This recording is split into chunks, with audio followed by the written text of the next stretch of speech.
Bakit nga ba ang iba kahit maliit lang ang sahod nakakapag-invest sa Pag-ibig MP2 at may global investment pa?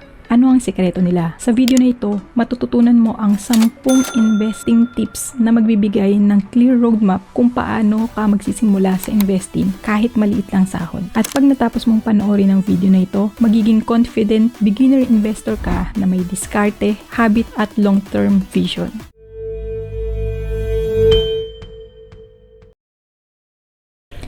Tip number 1, bayad utang muna at emergency fund.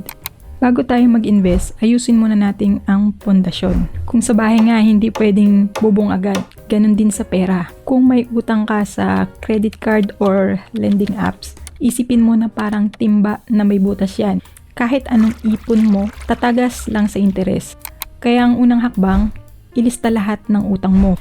Unahing bayaran yung may pinakamataas na interest rate, habang minimum lang muna sa iba pa. Kapag wala ka ng utang, mas malaya ka ng makapagdedesisyon sa pera mo. Next, emergency fund. Mag-ipon para sa shock absorber. Targetin mo ang 3 to 6 months na gastos mo. Ilagay sa hiwalay na savings account o digital bank na madaling kunin pero kumikita pa rin ang interes. Bakit? Para kung may emergency, hindi mo na kailangang galawin ang investment mo. Hindi mo sisirain ang plano mo dahil lang sa may bigla ang gastos. Safe ang future mo, safe din ang investment mo. Tip number 2, magsimula sa micro investing. Kailangan ba 50,000 ang halaga para maging investor?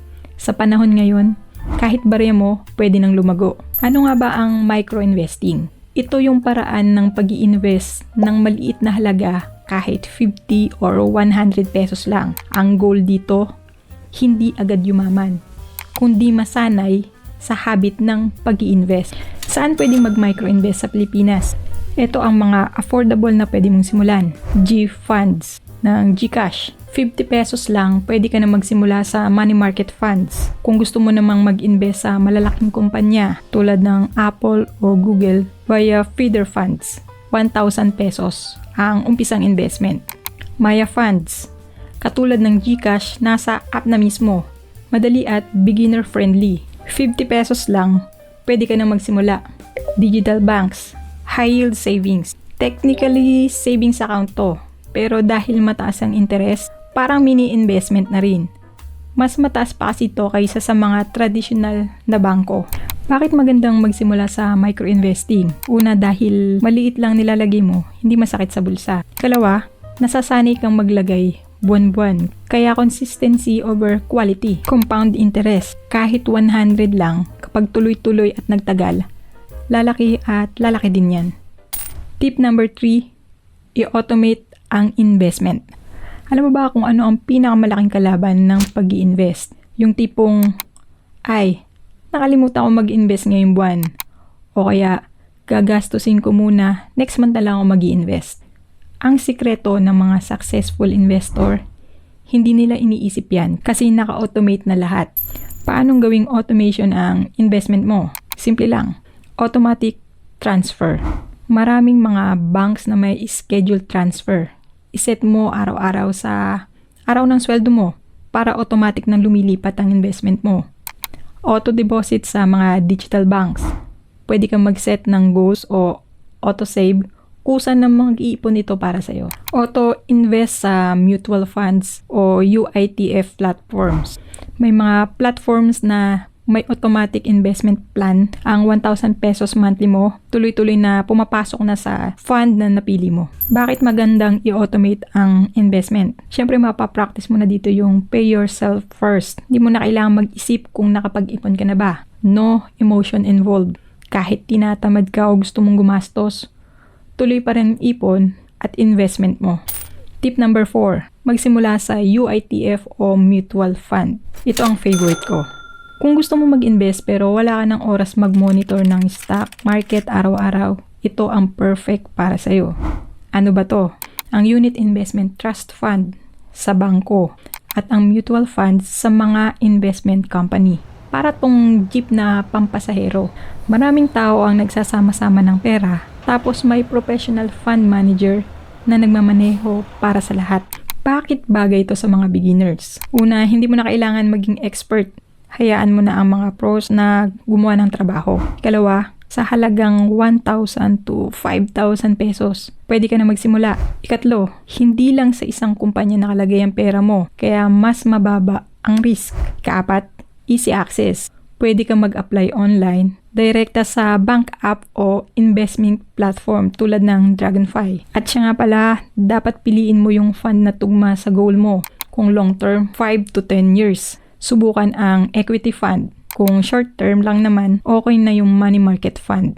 At kung gusto mong mag-invest sa Unit Investment Trust Fund, pwede mong subukang gamitin ang Dragonfy. Ang co-founder nito ay may-ari ng Jollibee at Mang Inasal. Nasa description ang referral code ko. Optional lang, pero makakatulong ito para may bonus ka na habang nagsisimula. Tip number 5. Kapag may investment ka na, hindi pwedeng set and forget. Kailangan mong silipin paminsan-minsan kung balance pa ba sila sa goal mo. Ano ba ang portfolio rebalancing? Isipin mo na parang 4 na gulong ng kotse ang investment mo. Kung may isang gulong na sobrang lambot at yung isa naman ay sobrang tigas, hindi smooth ang takbo. Gayun din sa pera. Kailangang pantay ang proportions ng stocks, bonds, at cash mo. Bakit mahalaga ang rebalancing ng portfolio mo? Kasi kung nagsimula ka sa 50% stock, 30% bonds, 20% cash, pero lumago ang stocks ng hanggang 80%, ang ibig sabihin, risky na ang portfolio mo kaysa sa plano mo. Ang rebalancing ay paraan para ibalik sa original strategy ang pera mo.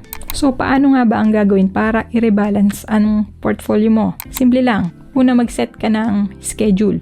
Pwedeng tuwing Pasko o tuwing ika-6 na buwan. Kalawa, kung sobra ang timbang ng isang asset, magbenta ng kaunti, ilipat sa ibang asset na napag-iiwanan. At ikatlo, sundin ang golden rule. Sell high, buy low. Pero gawin dapat ito ng may disiplina.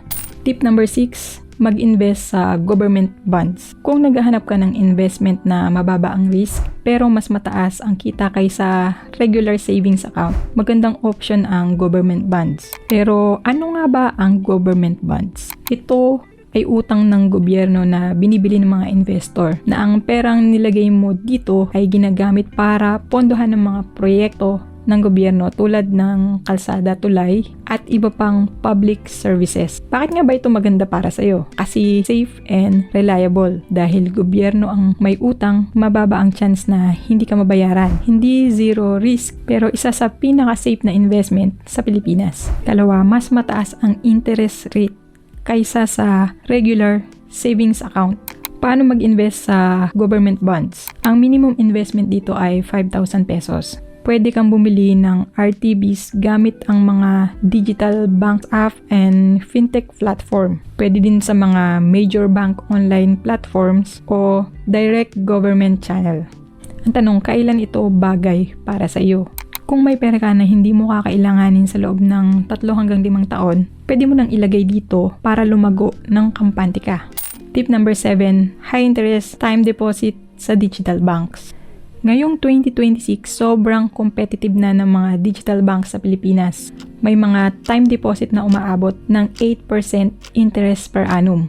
Kung maliit ang sahod mo pero may extra kang ipon, ito ang isang pinakamagandang paraan para siguradong lumago ang pera mo.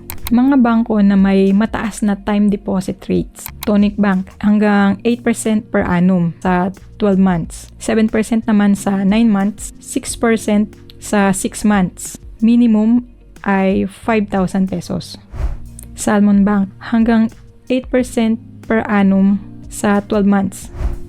Maya Bank, Time Deposit Plus hanggang 6% per annum kapag na-meet ang savings goal. Uno Digital Bank hanggang 6% per annum promo. Ang regular naman ay 5.5% to 5.75% sa 12 months. CIMB hanggang 4.75% per annum sa 3 months para sa Prime Biz account. Disclaimer po, pwedeng mabago ang interest rate nito base sa araw na i-record ang video na ito. At practical reminders. Lahat ng digital banks ay PDIC insured up to 1 million per depositor. Kaya check bago mag-open. Tandaan na may 20% withholding tax sa interest. Siguraduhin na hindi mo kailangan agad ang pera dahil nakalock in ito sa term. Kahit 5,000 lang ang extra, malaking tulong na kapag naka-time deposit. Tip number 8, dagdagan ang iyong income. Hindi sapat na marunong ka lang mag-ipon at mag-invest. Kung gusto mong bumilis ang pag-asenso mo, kailangan mong dagdagan ng pumapasok na pera sa'yo. Bakit kailangan natin ng multiple source of income? Guys, isipin nyo na ang pera natin ay parang ilaw sa bahay. Kung isang bumbilya lang ang meron ka, kapag nasira yan, madilim na kaagad. Pero kung may 4 na ilaw ka sa bahay mo, sa iba't ibang kwarto, kahit mawala ang isa, may liwanag pa rin sa paligid. Ganyan din ang income streams. Kung isa lang ang source, mabilis kang maapektuhan. Pero kung marami, mas steady at mas secure ang finances mo. So, paano mo ito masisimulan? Pwedeng side hustles o freelancing. Gamitin mo ang skills mo. Pwede kang mag-declutter sa bahay mo. Ibenta mo yung mga luma mong gamit. Pwede ka rin mag-resell ng mga product na mabenta. Or pwede ka rin mag-content creation. Kung mahilig ka sa video o vlogs, pwede itong maging income source mo sa pamamagitan ng AdSense o brand partnership. Tip number 9, iwasan ang get rich quick scam. Matapos mong paghirapan ng tip number 1 hanggang tip number 8, ang huling hakbang ay protektahan ang pinaghirapan mo. Maraming manloloko ang naghihintay lang para makuha ang savings mo. Paano mo malalaman kung scam ang isang investment? Tandaan ang mga red flags na to. Una, guaranteed high returns. Kung ang pangako ay doble ang pera mo sa isang buwan o 30% interest kada linggo, siguradong scam yan. Ikalawa, recruit to earn. Kung mas malaki ang kita sa pag-i-invite ng tao kaysa sa mismong produkto o investment, pyramid scheme yan. Katlo, pressure to invest now. Kung sinabihan ka na limited slots o last chance, scam alert yan. Ikaapat, walang security and exchange commission license. Kaya lagi mong i-check ang website kung may permit ang kumpanya na nagsusulisit ng investment. Ang pag-invest ay marathon, hindi sprint. Mas mabuti ng mabagal pero sigurado at legal, kaysa sa mabilis nga pero illegal at delikado. Tip number 10, patuloy na mag-aral at mag-invest sa sarili. Ang pinakamahalagang asset mo ay hindi ang stocks o bonds, kundi ang iyong sarili. Invest in your brain and your brain will fill your pockets.